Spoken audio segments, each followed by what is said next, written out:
አንዳንዴ ስም ወሳኝ ነገር ሲሆን በተለይ እንደ ሀገርና እንደ መንግስት ሲሆን ወሳኝነቱ አጠያያቂ አይደለም።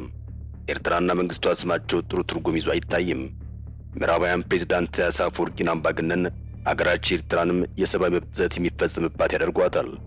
ይህ ፍርጃ ላለፉት 30 ዓመታት ያክል በተከታታይ ተደርጓል።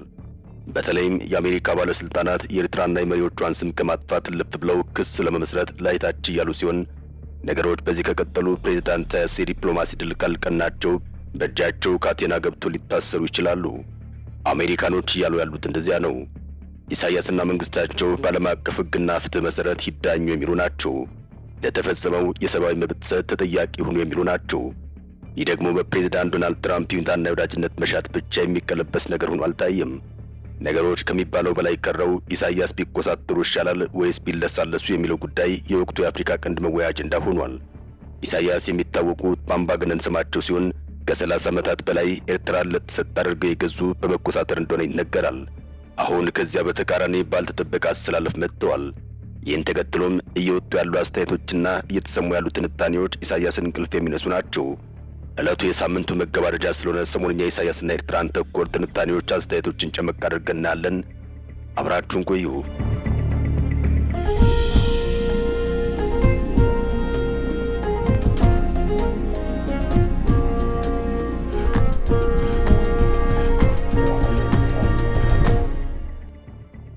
የኤርትራ መከላከል። ኤርትራ ግራና ቀኝ የሚሰነዘርባትን ክስ ስትከላከል ሰነባብታለች። ያ ብቻ ሳይሆን ከሳሾቿንም ስትከስ ሰነባብታለች። እናም መሰንበቻዎቹ ለኤርትራ አስጨናቂ ነበሩ። ኤርትራ አንዱን ቀዳዳ ስትዘጋ ሌላኛው እየተከፈተ ቁም ስቅሏን ስታይ ሰነባብታለች። እንደ ሆርን ሪቪው ያለው የሚዲያ አካል ሌላ ውጥረት ውስጥ የሚከት ዘገባን አውጥቶ ሰነባብቷል። ከ30 ዓመታት በላይ የአገርነት ዕውቅና ልታጣ ትችላለች፣ በተለይ ኢትዮጵያ የሰጠቻትን ዕውቅና ልትነቅ ትችላለች የሚለው ጉዳይ ከዓለም አቀፍ ሕጎችና ከሀገራት ተሞክሮ ጋር አያይዞ ማቅረቡም አነጋጋሪ ነበር። ወደቤን ልንጠቅ ነው ያለችው ኤርትራ ከናካቴው የአገርነት ዕውቅናዋ ልታጣ ትችላለች እየተባለ ይገኛል። ይህ በኤርትራ መንግስትና በመላ ኤርትራ ልሂቃን ዘንድ የፈጠረው ስጋትና የቀሰቀሰው ቁጣ በመግለጫ ምላሽ ብቻ የሚወሰን አልሆነም። ሌላም ትንታኔ በዘ ኢኮኖሚስት በኩል ወጥቶ አስመራን የሚያስጨንቅ ሆኗል። ነገሮችን ገጣጥመው ሲመለከቷቸው ኤርትራን ወደማይቀር ቀውስ እየገፏት ይመስላል። ጦርነት ቢቀሰቀስ ኢሳያስ እንደወትሮ አይሆኑም፣ ኤርትራ ተመልሳ ሀገር አትሆንም የሚሉ ስጋቶችም አሉ። እነዚህ ስጋቶች እንዲሁ ከመሬት ተነስተው የተሰጡ ሳይሆን ተጨባጭ የሚባሉ ችግሮች ተለይተው ከታወቁ በኋላ በተደረገ ግምገማ ነው።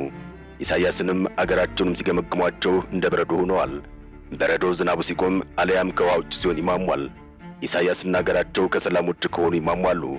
ሌላ ጦርነት የመሸከም ሌላ በጀት የመያዝ አቅም የላቸውም። ንጽጽሩም ለየቅል ሆኗል። ኢኮኖሚው የጀርባ አጥንት በሆነበት በዚህ ዘመን ዘመናዊ ጦር መሳሪያ መግዛት የማይቻል እንደሆነ ይነገራል። የአስመራ ትልቁ ስጋት የኢሳያስ መንግስት መቀመጫ እንደመሆኗ መጠን ጦርነት ቢቀሰቀስ ሚሳኤል የሚጎነጨፈው ወደ እሷ ነው። ይህም በሌሎች የዓለም ክፍል ላይ የነበረ ወደፊትም የሚኖር ስለሆነ አስመራ ለብቻ የምታመልጥበት አንዳችም ምክንያት የላትም። ከጎረቤቶቿ ሱዳን ብዙ ነገር መማር ትችላለች። የሱዳን ጦርነት የተቀሰቀሰው ካርቱም ማዕከል አድርጎ ሲሆን አስመራም የዚህ ስጋት እንዳለባት ተንታኞች ይናገራሉ። ተቃዋሚዎችም ሆኑ የኢትዮጵያ መንግስት ወደ ግጭት ከገቡ አስመራ ሊደበድቧት እንደሚችሉም ትንታኔዎች እየተሰጡ ይገኛል። መፍትሄው ጦርነቱ እንዳይቀሰቀስ ማድረግ ቢሆንም ነገሮች በተቃራኒው አምርተዋል። ከወደቡ ጉዳይ በተጨማሪ የኤርትራ የሀገርነት ዕውቅና እንዲመለስ የሚጠይቅ ጥያቄ መቅረቡም ከእንቅርት ላይ ጆሮ ደግፍ ማለት ሆኗል። የኤርትራ ሀገርነት እንዲመለስ የቀረበው ጥያቄ ሕጋዊ ማዕቀፎችን የጠቀሰ ነው። ይህን ጥያቄ ተከትሎም በኤርትራ ፖለቲካዊ ድምፅ ያላቸው ምሁራን ቁጣቸውን እየገለጹ ይገኛል። የኤርትራ መንግስትም ሆነ የፖለቲካ ልሂቃኑ ያልጠበቁት ዱብዳ መጥቶባቸዋል። የኤርትራው ማስታወቂያ ሚኒስተር በትግላችን ነው ሀገር የሆነው ሲሉ ተደምጠዋል። ኤርትራ በትጥቅ ትግል ነው ሀገር የሆነችው፣ ማንም አይነካትም አይነት መሟገቻቸውን ከታሪክና ከዓለም አቀፍ ሕጎች አንጻር እያስተያዩ እየሞገቱ ያሉ ባለስልጣናት ተረብሸዋል። ከሰሞኑ በሆርን ሪቪው ድረገጽ የቀረበው ትንታኔም ለኤርትራውያን ከባድ ትርጉም ያለው ሆኗል። የኤርትራ ምሁራን ጉዳይ አስቆጥቷቸዋል።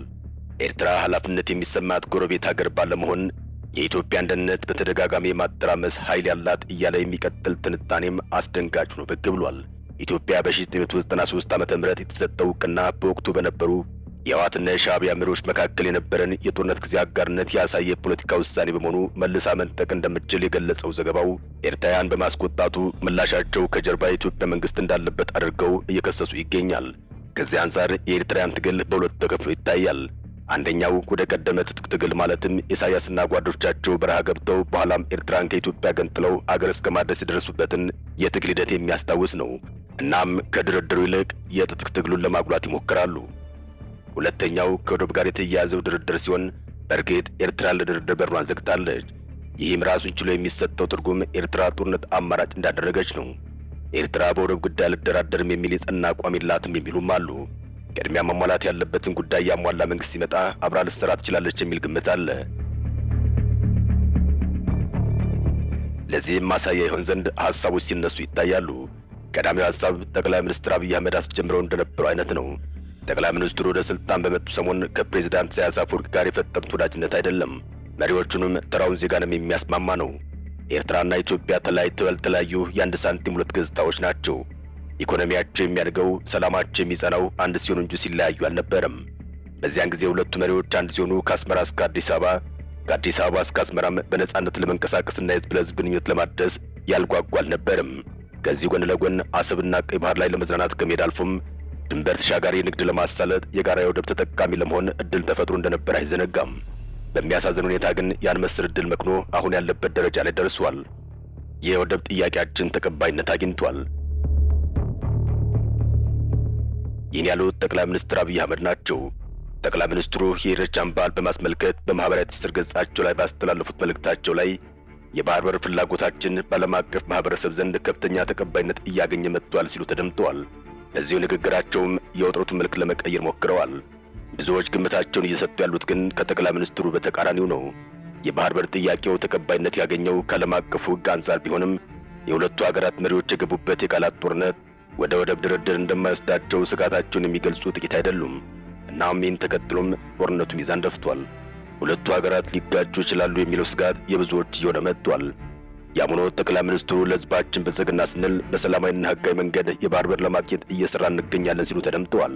በዚህ ረገድ እያደረግን ያለው እንቅስቃሴ በዓለም አቀፍ ማህበረሰብ ዘንድ ተቀባይነት በማግኘት ላይ ሲሉም የጦርነቱ ስጋት ወደ ድርድር ተስፋ ወደ ማደግ አምርቷል። ኢትዮጵያ የባህር በር ለማግኘት እያደረገች ያለው ዲፕሎማሲያዊ ጥረት ብሎም ግፊት ከጎረቤት ሀገራት የገጠማት ተቃውሞ አስገራሚ ነበር። ከተቃዋሚዎቹ በተቃራኒው ግን ድጋፍ የሚያደርጉም ነበሩ። ዋናው ቁም ነገር ኢትዮጵያ ወደብ ማግኘቷ ነው። ፖለቲካዊ ትርጉሙ ግን 120 ሚሊዮን ሕዝብ የሚያሰጋ ነው። ስጋቱ እንዳለ ሆኖ ግን እንደ እንግሊዝ፣ አሜሪካና ሌሎች የወደቡ ጉዳይ በህጋዊ መንገድ እንዲከናወን ጥያቄያቸውንም አቋማቸውንም ግልጽ አድርገዋል። አሜሪካ በኢትዮጵያ መንግስት ፍላጎት ላይ ያላት አቋም ከኃይል ይልቅ ድርድር የሚደግፍ ሲሆን ኢትዮጵያና ኤርትራ እንዲደራደሩ አሜሪካ ፍላጎቷ እንደሆነም ገልጻለች። የአብይና የኢሳያስ ቀጠናዊ ስም ሁለቱ የአፍሪካ ቀንድ አነጋጋሪ መሪዎች ሆነዋል። የሚያመሳስላቸውም የሚያለያያቸውም ጉዳይ በንጽጽር የተለየ ትንታኔ እየተሰጠበት ይገኛል። ሁለቱ መሪዎች የሀገራቸውን ታሪክ በመልካምና በመጥፎ ስም የማስነሳት ዕድል ያገኙ ናቸው። እጅ ለእጅ ሲጨባበጡ የአፍሪካ የሰላም ምሳሌዎች ተባሉ። እንደገና ተመልሰው ጣት ሲቀሳሰሩ ቀጠናዊ ስማቸው በሌላ ትርጉም መታየት ጀምሯል። ሁለቱም በቀጠና ያላቸው ስም ከጦርነት ጋር ተያይዞ እየተገለጸ ሲሆን አምባገነን የሚሏቸው ጥቂቶች አይደሉም። እንዲያም ሆኖ ግን ሁለቱም በዓለም ፊት ያላቸውን ስም ለመቀየር በየፊናቸው የዲፕሎማሲ እንቅስቃሴን አሳይተዋል። በተለይ ፕሬዝዳንት ኢሳያስ አፈወርቂ በዲፕሎማሲ መንገድ መምጣታቸውና እንደገና በዓለም የፖለቲካ መድረክ መታየታቸው ትኩረትን የሳበ ጉዳይ ሆኗል። ኢሳያስ የቀድሞ ጓዶቻቸውና ወዳጆቻቸውን ተወት አድርገው ሌላ ወዳጅ ፍለጋ እስከ ነጩ ቤተ መንግሥት ድረስ መጓዛቸው የሚዘነጋ አይደለም። ይህን ተከትሎም ኢሳያስ እነ ሩሲያን ወደ የጣሏቸው የሚሉ ጥያቄዎች አልጠፉም። በምዕራባውያን መንግስታት ዓይን የአፍሪካው ፑቲን እየተባሉ የሚጠሩት ኢሳያስ አቋም የቀየሩ በሚመስል ሁኔታ የዲፕሎማሲ ሩጫ ላይ መገኘታቸው ብዙዎችን ያስገረመ ሆኗል። ከሞስኮና ከቤጂንግ ወደ ዋሽንግተን መሄድ ምርጫቸው አድርገዋል። እንዲያም ሆኖ ግን ኢሳያስና መንግስታቸው እያገኙት ያለው ዲፕሎማሲያዊ ድል የዛፍ ላይ እንቅልፍ እንደሚሉት አይነት ሆኖባቸዋል። ተማምነው ለመተኛት ሆነ ለመገላበጥ የማይቻልበት የዛፍ ላይ እንቅልፍ እንደ አየሩ ሁኔታ ወዲያና ወዲህ መወዛወዝ ነው። ውዝዋዜው ሲበዛ መውደቅ አለ። ማንም የቆመ ቢመስለው እንዳይርቅ ይጠንቀቅ የሚለው ስብከት እዚህ ጋርም ትርጉም የሚሰጥበት ሁኔታ ሊኖር ይችላል። ኢሳያስና መንግስታቸው አብይና መንግስታቸው ቀውስ በማያጡ የአፍሪካ ቀንድ ቀጠና የያዙት ስም ተቃራኒ ሆኖ እንዲቀጥል መንገድ የሚሰጥ ሁኔታ እየፈጠረ ይገኛል። ሁለቱ መሪዎች ልዩነታቸውን አጥበው ለድርድር ካልተቀመጡ ቀጥሎ የሚመጣው ውጤት አስከፊ የመሆኑ ጉዳይ ሳይታለም የተፈታ ነው እየተባለ ይገኛል። እንዲህ ብለው ወደ ጦርነት ቢገቡ ጦርነቱ ያለምንም ጥርጥር በሁለቱ ሀገራት ብቻ የሚወሰን እንዳልሆነም ተደጋግሞ መታሰብ ይኖርበታል። ኤርትራ ከኢትዮጵያ ስለምታንስ በዚህ ጦርነት መንግስቷን አስወግዶ ከተተኪው ኤርትራ መንግስት ጋር በወደብ ዙሪያ መነጋገር ይቻላል የሚለው ሐሳብ ጠቃሚ እንደሆነ ነው የሚገለጸው። ነገር ግን እየታየ ያለው ዝግጅት ስጋቱን የሚቀንሰው አልሆነም። ነገሮች እያደር እየተካረሩ መጥተው ጦርነት ቢቀሰቀስ ማን የተሻለ የማጥቃት አቅም አለው ወደሚለው ትንተና አምርቷል። በዚህ ኢኮኖሚስት ትንተና መሰረት አስመራ አደጋ ውስጥ ገብታለች።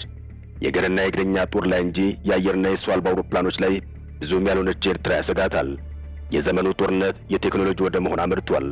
ሚሳኤል፣ ጄትና ኒውክሌር በታጠቀ ዓለም ላይ ጦርነት መቀስቀስ በራስ ላይ እንደሞት መፍረድ ስለሚሆን በተቻለ አቅም ጦርነቱን በማስቀረት ትግል ላይ ትብብር ማድረግ ይጠይቃል የለውጥ መልእክታችን ነው። አበቃን። ሰናይ ጊዜን ተመኘን።